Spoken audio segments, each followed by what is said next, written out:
اصل میں آج جو دنیا میں جو کریشن آف یونیورس کا تصور ہے، جو تقریباً اب متفق علیہ ہے، کچھ عرصے پہلے تک جس کو ہم کہتے ہیں Newtonian era of physics, Newton کا دور، وہ بابائے فزکس ہے، اس میں کوئی شک نہیں۔ بابائے طبیعیات جو ہے وہ نیوٹن ہے، اگرچہ اس کے بعد ایک انقلاب عظیم آئنسٹائن کے ذریعے سے آیا۔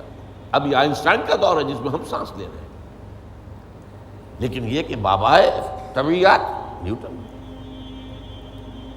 اس نیوٹونین فزکس نے جو تصورات پیدا کیے تھے، اس کا ذہن میں یہ نقشہ تھا کہ یہ کائنات ہمیشہ سے ہے اور ہمیشہ رہے گی،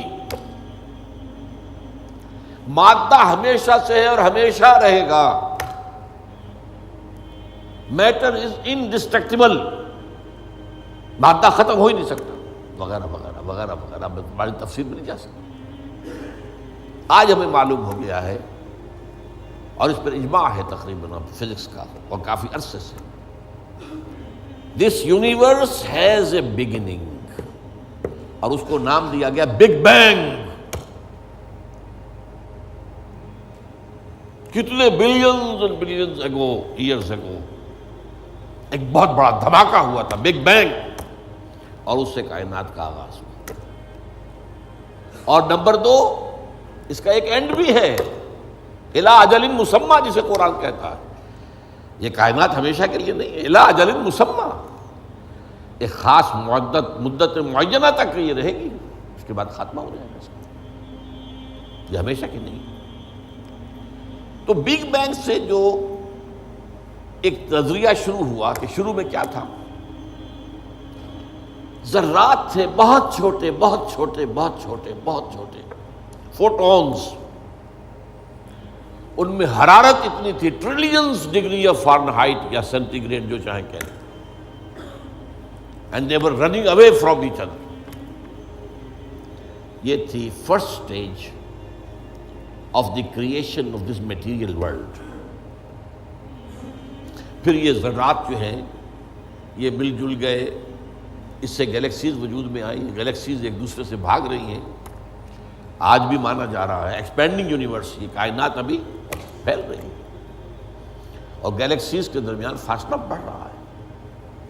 اور بڑی پیاری مثال دی جاتی ہے کہ اگر ایک غبارہ ہو، اس غبارے کے اوپر آپ نے کوئی ڈاٹ لگا دیے، اس غبارے کو جتنا پھیلائیں گے پھولائیں گے تو وہ ڈاٹس بھی ایک دوسرے سے بڑھتے چلے جائیں گے، فاصلہ ان کا بڑھتا جائے گا۔ پہلے غبارہ اتنا تھا، اب اتنا ہو گیا، تو وہ جو دو ڈاٹس کے درمیان فاصلہ اتنا تھا وہ اتنا ہو گیا۔ تو theory of the expanding universe, Iqbal نے کہا ہے یہ کائنات ابھی ناتمام ہے شاید، کہ آ رہی ہے دمادم صدائے کن فیکون کن فیکون۔ ابھی تو جیسے کہ قرآن مجید میں آیا بھی ہے، ہم اپنی خلق میں ہم وسعت کر دیتے ہیں جو جتنا چاہتے ہیں، وَنَزِيدُ فِي الْخَلْقِ مَا نَشَاءُ، یہ تخلیق جو ہے بھی جاری ہے۔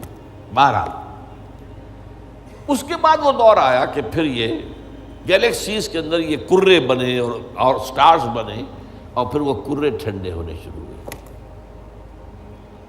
انہی میں سے ایک کرہ ہمارا یہ زمین ہے۔ یہ آگ کا کرہ تھا، آگ کا جیسے سورج ہے، لیکن ٹھنڈا ہوا، ٹھنڈے ہونے سے یہ سکڑا، تو اس پر اونچائیاں اور نیچائیاں پیدا ہوئی۔ اس میں سے جو بخارات نکلے انہوں نے جا کے ایٹماسفیئر کی شکل اختیار کی۔ اس ایٹماسفیئر کے اندر پھر گیسز کے باہمی انٹریکشن سے پانی پیدا ہوا، اور ہزارہا برس تک پانی برستا رہا، پانی برستا رہا، پانی برستا رہا، جس سے سمندر وجود میں آیا۔ اور وہ جو زمین ٹھنڈی ہوئی تو اوپر کرسٹ آف دی ارتھ جو آیا ہے، وہ اور پانی، اس کے امتزاج سے اس کرۂ ارضی پر حیات کا آغاز ہوا، اور اس حیات کی لکھوں کا سال کے اندر ارتقائی مراحل سے گزر کر آخری نتیجہ جو ہے وہ آج کے نظریے کے مطابق وہ ہومو سیپینس انسان ہے۔ یہ میں نے آج کا نظریہ تخلیق آپ کے سامنے رکھ دیا۔ اس میں سے پہلے حصوں کے بارے میں تو اب اختلاف نہیں ہے، البتہ یہ کہ یہ ایولیوشن کے بارے میں ظاہر بات ہے کہ اختلافات ابھی ہیں، لیکن یہ کہ یہ نظریہ ہے، اگرچہ بایولوجی کے میدان میں تھیوری آف ایولیوشن جو ہے اسے قبول نہیں کیا گیا، لیکن یہ ہے کہ ویسے اس کو تسلیم کیا جاتا ہے as a matter of fact.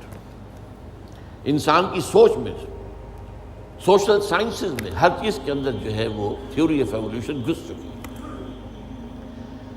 اب جو بات اس میں نہیں آئی ہے وہ بات میں آپ کو بتا رہا ہوں۔ This big bang was the beginning of the material universe. اس سے پہلا ایک دور ہے جسے سائنس نہ دیکھ سکتی ہے، نہ جان سکتی ہے، نہ اس تک اس کی پہنچ۔ اس سے پہلے بھی ایک حرف کن آیا تھا، جیسے ایک حرف کن سے بگ بینگ ہوا ہے۔ بگ بینگ کس چیز میں ہوا ہے وہ ابھی میں بتاتا ہوں۔ اللہ تعالیٰ کے پہلے اولین حرف کن سے ایک بہت لطیف نور پیدا ہوا۔ یہ لطیف نور کیوں کہہ رہا ہوں؟ اس میں حرارت نہیں تھی، حرکت بھی نہیں تھی، لطیف۔ اس سٹیج پر اس لطیف نور سے انسانی ارواح پیدا کی گئی اور فرشتے پیدا کیے گئے۔ یہ پری بگ بینگ معاملہ ہے۔ ارواح انسانیہ میٹیریل نہیں ہے، ان کا تعلق اس یونیورس میٹیریل یونیورس سے نہیں ہے۔ یہ تو بگ بینگ سے پہلے کی بات ہے، فرشتے اور ارواح انسانی۔ جسد نہیں تھا، صرف روحیں تھیں، لیکن ہر ایک کی روح تھی۔ آدم سے لے کر آخری انسان جو آئے گا دنیا میں قیامت سے تب پہلے تک، سب کی ارواح موجود تھی، اور ان سے عہد لیا تھا اللہ نے، الستُ بربکم قالوا بلی۔ اب جو آدمی اس بات کو نہیں مانتا وہ کیسے سمجھے گا کس سے عہد لیا تھا؟ جدید دور کے ایک مفسر نے لکھا اپنی تفسیر میں، یہ عہد انسان کی تخلیق سے قبل عالم غیب میں لیا گیا۔ میں نے ان سے عرض کیا کہ حضور یہ تو جملہ آپ کا محمل ہے، جو شے پیدا ہی نہیں ہوئی اس سے کیسے عہد لے لیا؟ عہد و معاہدہ تو ہوتا ہے جو موجود ہے، اور پھر اس میں بھی یہ الفاظ آتے ہیں، میں بقائمی ہوش و حواس یہ اقرار کر رہا ہوں، فل کانشسنس، سیلف کانشسنس کے ساتھ آدمی ایک عہد کرتا ہے، ایک اقرار کرتا ہے، ایک معاہدہ کرتا ہے۔ تب میں نے جب ان سے عرض کیا تو انہوں نے مانا کہ ہاں تمہاری بات ٹھیک ہے، یہ عہد اجساد انسانیہ کی تخلیق سے قبل ارواح انسانی سے لیا گیا۔ یہ ایک سٹیج تھی جس میں ارواح پیدا کی۔ اس عالم ارواح میں جبکہ ابھی میٹیریل ورلڈ شروع نہیں ہوئی، ابھی وقت کا کوئی تصور نہیں ہے۔ یہی وجہ ہے کہ عالم ارواح میں جو کچھ ہوتا ہے اس میں وقت نہیں لگتا، کن فیکون، کن فیکون۔ عالم خلق میں آ کر وقت لگتا ہے۔ آسمان اور زمین 6 دنوں میں پیدا کیے ہیں، وہ دن ہمارے 24 گھنٹے والے دن تو نہیں ہے۔ انسان کے ایک نطفے سے لے کر ایک بچے کے مکمل ہونے تک 9 مہینے لگتے ہیں، ٹائم لگتا ہے۔ عالم ارواح میں ملائکہ کے لیے کیا خیال ہے آپ کا؟ جبرائیل کو عرش معلیٰ سے یہاں آنے میں کوئی وقت لگتا ہے؟ ٹائم ایلیمنٹ ہے ہی نہیں۔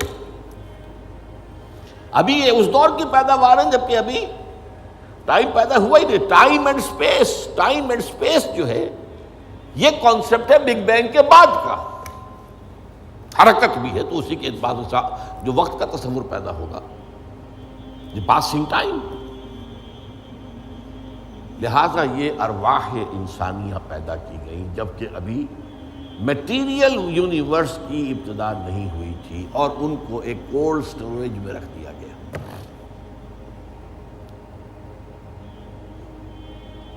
اب اس کے بعد وہ لمبا سفر، یہ جو تنزلات اور ارتقاء، یہ اصل میں 2 اصطلاحات آتی ہیں۔ ہمارے پرانے فلسفیوں نے بھی تو آخر کوشش کی تھی نا، سائنس تو ابھی نہیں تھی، سائنس کا تو ابھی تک جو ہے معلومات کا دائرہ بہت ہی محدود تھا، لیکن یہ ہے کہ تنزلات ستہ، تنزلات خمسہ، الاحد سے الواحد وغیرہ، یہ ذہنی خیالات تھے، یا عقل اول سے فلک اول اور عقل ثانی پیدا ہوئی، عقل ثانی سے فلک دوم اور عقل ثالث پیدا ہوئی، تو 9 افلاک اور عقول عشرہ، یہ ہمارے پرانے فلسفی جو ہے متکلمین، ان کے ہاں آپ کو الفاظ مل جائیں گے جن کی نہ کوئی سند قرآن میں ہے، نہ حدیث میں ہے، کوئی سوال ہی نہیں، نہ سائنس اس کی کوئی تائید کرتی۔ جو بات میں عرض کر رہا ہوں اب اس کے اعتبار سے آپ کو سائنس کے درمیان اور اس پورے تصور کے درمیان معلوم ہوگا کہ ہم آہنگی ہے، مکمل ہم آہنگی، جبکہ ابھی صرف نور، اور نور بھی اس میں نہ حرارت نہ حرکت، ارواح انسانیہ کا اور ملائکہ، پھر وہ بگ بینگ، اور وہ جو عرصہ گزرا ہے جس میں کہ حرارت، شدید ترین حرارت، اس دور میں جنات پیدا کیے گئے۔ اب قرآن مجید کہتا ہے وَلَقَدْ خَلَقْنَا الْإِنسَانَ مِنْ صَلْصَالٍ كَالْفَخَّارِ وَخَلَقْنَا الْجَانَّ مِنْ مَارِجٍ مِنْ نَارٍ، آگ کی لپٹ سے، اور ایک جگہ فرمایا ہم نے آدم سے بہت پہلے جنات کو پیدا کیا تھا، وَالْجَانَّ خَلَقْنَاهُ مِنْ قَبْلُ مِنْ نَارِ السَّمُومِ، سموم کہتے ہیں وہ جو ہوا بعد سموم جس میں جلتی ہوئی آگ ہوتی ہے، لو، سخت صحرا کی لو، اس کا تصور کیجیے آپ، اس کی آگ سے، اس کی حرارت سے جنات پیدا کیے۔ یہ جنات جو ہے اس زمین کی پیداوار نہیں ہے، مٹی کی پیداوار نہیں ہے، یہ ایک لطیف تر شے ہے ہم سے۔ مٹی تو انرٹ ہو گئی، آ گئی، ہم مٹی سے بنے، چاہے وہ ایوولوشن کے لمبے پروسیس کے تھرو بنے ہیں یا یہ کہ ڈائریکٹ کریشن ہوئی ہے، لیکن ہے تو دونوں مٹی سے۔ قرآن بھی کہتا ہے مٹی سے، اور سائنس بھی کہتی ہے مٹی سے۔ From the clay, crust of the earth, اور قرآن بھی کہتا ہے وَجَعَلْنَا مِنَ الْمَاءِ كُلَّ شَيْءٍ حَيٍّ، ہر شے میں حیات جو ہے، اس حیات کا منبع اور سرچشمہ پانی ہے۔ مادہ تخلیق جو ہے حیوانات ارضی کا، جن میں انسان بھی شامل ہے، وہ تو ہے مٹی، لیکن منبع حیات پانی۔